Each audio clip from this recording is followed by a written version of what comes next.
तेरा पूरा करूंगी तेरा पूरा हुक्म बजाओ तेरा पूरा बजाओ तेरा पूरा बजाओ ठिकाना दिया कुछ बंदा बने लूंगी अपनी जान समझी लूंगी जान समझी लूंगी तेरी लोग रे नाची तेरी नाची तेरा लोग ना नाची तेरा लोग ना नाची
मातृका या देवी सर्वभूतेषु मातृरूपेण संस्थिता नमस्तस्यै नमस्तस्यै नमो नमः या देवी सर्वभूतेषु सर्वरूपेण संस्थिता नमस्तस्यै नमस्तस्यै नमो नमः या देवी सर्वभूतेषु क्षमारूपेण संस्थिता नमस्तस्यै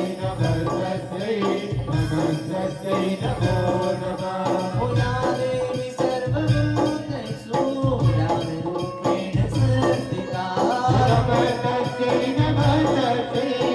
नमस्तस्यै नमो नमः या देवी सर्वभूतेषु बुद्धिरूपेण संस्थिता नमस्तस्यै नमस्तस्यै नमो नमः या देवी सर्वभूतेषु ज्ञानरूपेण संस्थिता नमस्तस्यै नमस्तस्यै नमो नमः विधिराजने समाभासं रविपुत्रं यमागजं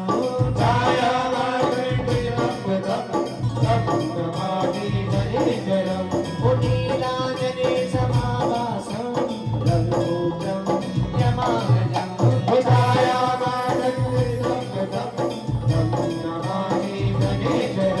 त्वमेव माता च पिता त्वमेव त्वमेव बन्धु च सखा त्वमेव त्वमेव विद्या त्वमेव त्वमेव धर्मं त्वमेव जीवं त्वमेव विद्याधनं त्वमेव त्वमेव सर्वं मम देवदेव त्वमेव हरिवं मम देवदेव त्वमेव सर्वं मम देवदेव त्वमेव हरिवं मम देवदेव त्वमेव सर्वं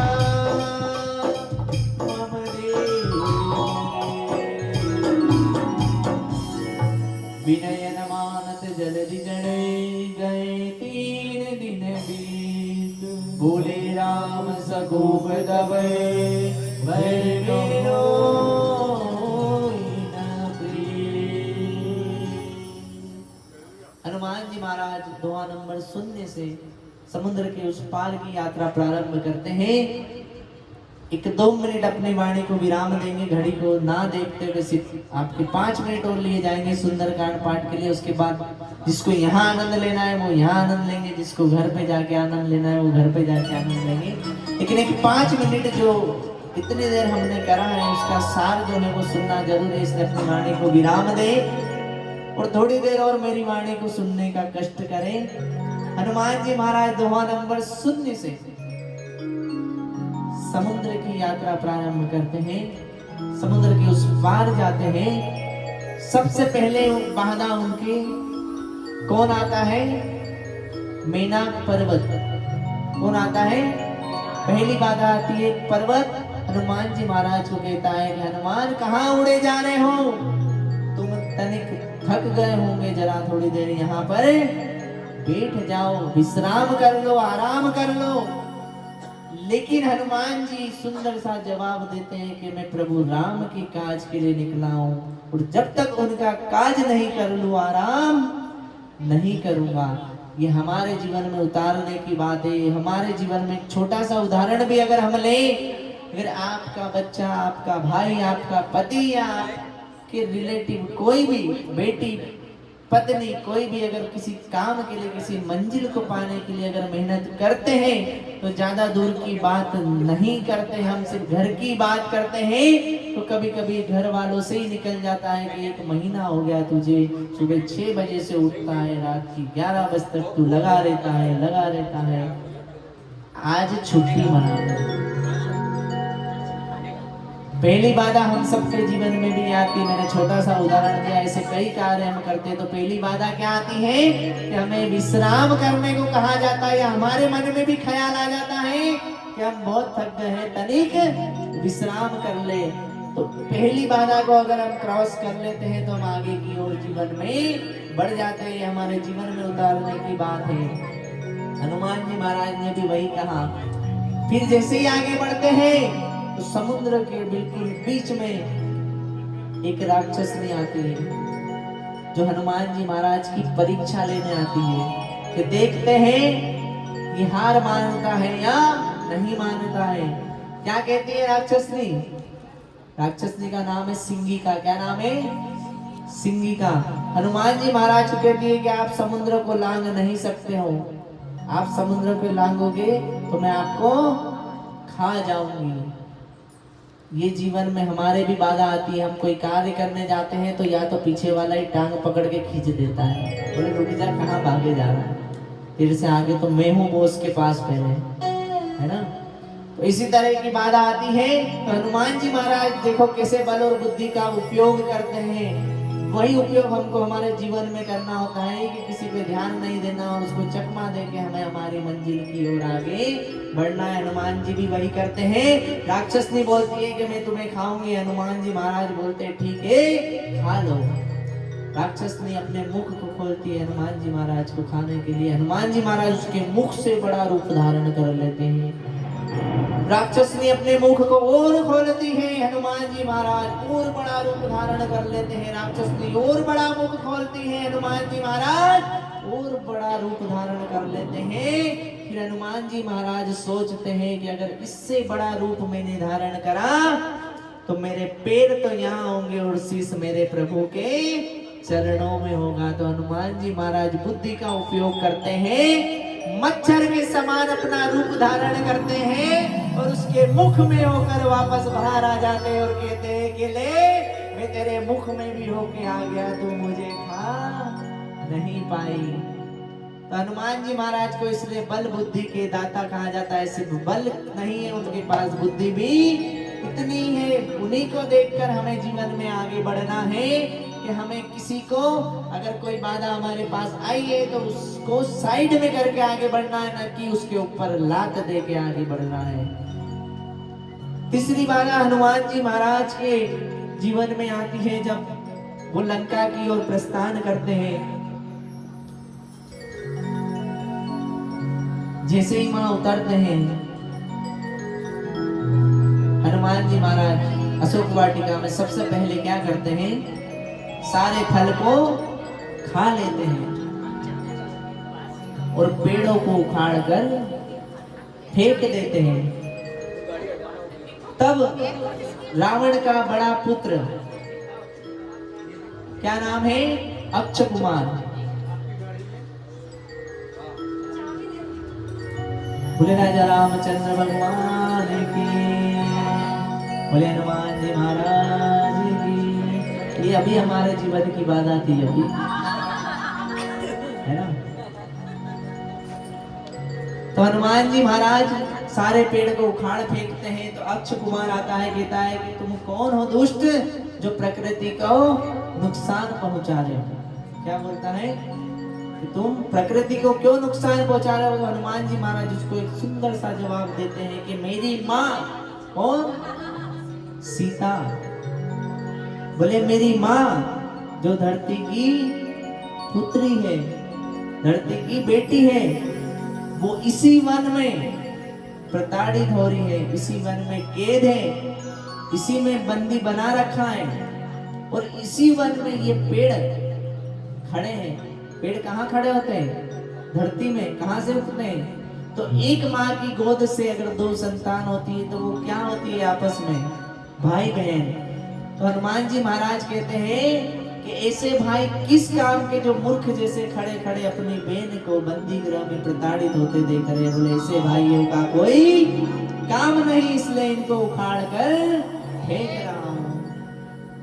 इतना सुंदर सा जवाब देकर अक्षय कुमार का वध करते हैं, आगे की ओर बढ़ते हैं, माता सीता से मिलते हैं। माता सीता को बोलते हैं कि माता मुझे प्रभु श्री राम ने भेजा है। क्या लाए हैं दीदी? ओ दीदी अरे 5 मिनट बाद लिया ना, कौन प्यासा है यहाँ पे? सब राम नाम के रस का अमृत पी रहे, इनको कोई प्यास नहीं लग रही। 5 मिनट के लिए बैठ जाओ, अंतिम 3 दोहे बचे। अभी तो बता रहा हूँ आपको मैं, बैठ जाओ यहीं रख दो भैया, ट्रे ले लो आप, यहाँ रख लो, आराम से रख लो। 5 मिनट की बात है, अब बैठ जाओ यहीं बैठ जाओ। बोले हनुमान जी महाराज की। अच्छा ये बात काम की। आप जो लोग लेट आए उनको फिर बता देता हूँ कि हम किसी ग्रंथ में बैठे, कोई पाठ पढ़ रहे, किसी भी भक्ति में अगर हम लीन हैं, अगर कोई ग्रंथ में आनंद ले रहे हैं, तो हमें थोड़ा बहुत तो उसके बारे में पता होना चाहिए, वरना हमारा वो ग्रंथ पढ़ना सुनना किसी काम का नहीं है। 2 स्पीकर लगाओ, उसमें सब आता है, यूट्यूब पर चलाओ, नाचो कूदो सुनो और भूल जाओ, है ना। जब खुद कर रहे हैं तो हमें पता होना चाहिए कि हमने पढ़ा इसका मतलब क्या है। तो हनुमान जी महाराज माता सीता के सम्मुख जाके खड़े होते हैं कि मुझे प्रभु श्री राम ने भेजा है। तो क्या माता विश्वास करती है? नहीं करती है। फिर क्या करते हैं हनुमान जी महाराज? अंगूठी दिखाते हैं कि माता ये अंगूठी प्रभु ने दी है, विश्वास करो मुझे प्रभु ने भेजा है। तो क्या अंगूठी दिखाने के बाद माता सीता मान जाती है कि प्रभु ने भेजा है? नहीं मानती। फिर क्या करना होता है हनुमान जी महाराज? जिसको पता है इसे हाथ खड़े कर दो, सबके बीच में खड़ा करके नहीं पूछना, और नहीं पता है तो जरा दोनों हाथ उठा लो अपने। हनुमान जी महाराज की आज के बाद ये दोनों हाथ इस बात के लिए नहीं उठे, आपके ये ध्यान रखना, उसको याद करना, और अपने आने वाले पीढ़ी को भी इतना सा ज्ञान तो जरूर देते रह सकते हम, बिल्कुल घूमते फिरते कि क्या हुआ था, वरना सब समझेंगे कि ये भी कोई प्रोग्राम है, हो जाएगा उसके बाद घर चले जाएंगे। हनुमान जी महाराज का विश्वास नहीं होता है माता सीता को, तो हनुमान जी महाराज माता को कहते कि माँ विश्वास करो, हमने सुंदरकांड पाठ में जो पढ़ा है वही समझा रहा हूँ, इसके बाहर कुछ भी नहीं बता रहा हूँ आपको। हनुमान जी महाराज कहते हैं रामदूत में माँ तू जानकी सत्य शपथ करुणा निधान। बोले माँ मैं राम का दूत हूँ, तू माँ जानकी है, कसम खाता हूँ किसकी? करुणा निधान की। जैसे आज के समय में कहते हैं ना, टप्पू के पापा, पिंकी के पापा, बंटी के पापा, ए जी ओ जी सुनो जी, वैसे उस समय माता सीता प्रभु श्री राम को करुणा निधान के नाम से बुलाती थी। ये बात सिर्फ माता सीता और प्रभु श्री राम को पता थी। तो जैसे हनुमान जी महाराज ये बात बोलते हैं, माता विश्वास कर लेती कि ये बात तो मेरे प्रभु को ही पता है। हनुमान जी महाराज की बात पर विश्वास हो जाता है माता सीता को। माता का हाल पूछते हनुमान जी महाराज। फिर हनुमान जी महाराज को माता सीता बोलते हैं कि तुम इतने छोटे से बंदर हो और तुम इतने राक्षसों के बीच में क्यों आ गए और कैसे आ गए? बोले तुमको नहीं पता, यहाँ बहुत खतरनाक राक्षस है, ये तुम्हें मार डालेंगे, तुम अभी नन्हे बालक हो, तुम्हें ऐसा नहीं करना चाहिए था। क्या प्रभु को कोई और नहीं मिला जो तुम्हें भेजा? जब माता सीता ऐसा बोलती है तब जाके जीवन में पहली बार माता सीता के सामने हनुमान जी महाराज ने अपना विशाल रूप धारण करा था, पर्वत के समान आकार लिया और माता सीता को दर्शन कराया कि मां तेरा राज छोटा नहीं है। मां पहली बार माता सीता ने हनुमान जी के दर्शन करे थे विशाल रूप में। हनुमान जी महाराज वापस छोटा रूप धारण करते हैं और माता को कहते हैं कि माता जिसे तुमने विश्वास नहीं करा कि मुझे प्रभु ने भेजा है, वैसे मेरे प्रभु कैसे विश्वास करेंगे कि मैं आपसे मिलकर आया हूं? बोले मुझे भी कुछ ऐसा आप दीजिए कि प्रभु को विश्वास हो जाए कि मैं आपसे मिलकर आया हूं माँ। तब माता सीता क्या देती है, किस किस को पता है? क्या बात है, कुछ तो बातें में ही लगे हुए हैं। बोले दीदी चलेंगे बस 15 मिनट। क्या पूछा दीदी ने? हाँ आपसे क्या पूछा? हाँ अभी मैंने क्या पूछा? माफी चाहूंगा, लेकिन मैं जब दरबार में बैठता हूँ ना तो मेरी आदत है कि मैं सबको लेके चलता हूँ, क्योंकि हो सकता मुझे ना मिले, इन्हें ना मिले, आपको मिल जाए, किसी का तो भला हो। इस दरबार में बैठे हैं तो इसलिए बोल रहा हूँ कि ध्यान जरा, जब काम की बातें हो तो यहाँ हो, इधर उधर नहीं। बोले चूड़ी कहाँ से लाई गई? तो हनुमान जी महाराज जब माता सीता को बोलते कि मुझे भी कुछ प्रदान कर दीजिए, तो माता सीता क्या देती है? चूड़ामणि। चूड़ामणि मतलब सबको पता है ना, कोई चूड़ा तो नहीं समझ रहा है। चूड़ामणि मतलब आज के समय में जिसको बोलते हैं क्लेचर। क्या बोलते हैं, ले चल। वो चूड़ामणि होती थी, तो माता सीता चूड़ामणि देती। अब ऐसे ही आप ऐसी माता बहनें बैठी और मैं एक जगह ऐसे बता रहा हूँ, तो एक माता को गुस्सा आ गया, बोले कि भैया गलत बात बोल रहे हो आप। मैंने कहा क्यों? बोले आपको नहीं पता, माता ने तो सारे आभूषण फेंक दिए थे, जैसे ही रावण ने बंदी बनाया था। किस किस को मालूम है कि माता ने एक एक करके सारे आभूषण गिरा दिए थे? बोले जब सब गिरा देते तो चूड़ामणि कहां से आई? बोले माता ने तो कुछ नहीं रखा था। किस किस को इस बात पे विश्वास है कि माता ने कुछ नहीं रखा था? क्यों रखा था? चलो चूड़ामणि को अभी सबको पता है, चूड़ामणि उतार के दी तो बोले रखी तो होगी कभी दी, पर क्यों? इसका भी एक कारण है। ऐसा तब के जमाने से माना गया है और प्रभु के समय से ये कहा गया है कि जो भी महिला शादीशुदा होती है वो अपने बालों को खुले नहीं रखती है। सिर्फ इसी कारण से माता सीता ने सब कुछ फेंक दिया था, सिर्फ चूड़ामणि को नहीं उतारा था। लेकिन जब बात प्राणनाथ को संदेशा भेजने की आई, तब जाके माता ने अपनी चूड़ामणि उतार कर हनुमान जी महाराज को दी कि ये प्रभु को दिखाना, उन्हें विश्वास हो जाएगा कि तुम मुझसे मिले हो। हनुमान जी महाराज आगे की ओर बढ़ते हैं, कई राक्षसों को मार गिराते हैं, पूरी लंका में हाहाकार मच जाता। बोले कोई वानर आया है और सबको परेशान कर रहा है। रावण तक खबर जाती है कि प्रभु आपके बड़े